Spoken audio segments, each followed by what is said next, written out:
Profiting from Forex trading involves several key steps and strategies. Education and research. Start by educating yourself about the Forex market.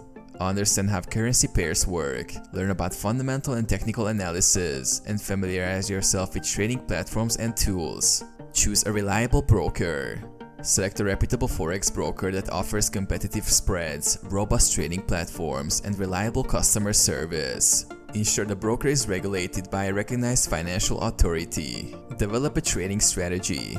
Create a trading plan based on your risk tolerance, financial goals, and market analysis.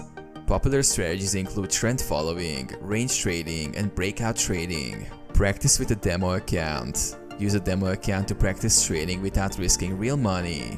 This helps you refine your strategy and gain confidence. Start small. When ready to trade with real money, start with a small amount to minimize risk.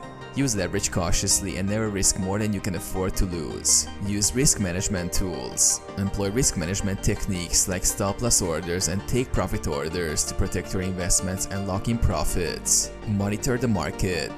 Stay updated on global economic news and events that impact currency prices. Use economic calendars and news feeds to anticipate market movements. Analyze and adapt. Continuously analyze your trades to learn from successes and mistakes. Adapt your strategy based on market conditions and your trading performance.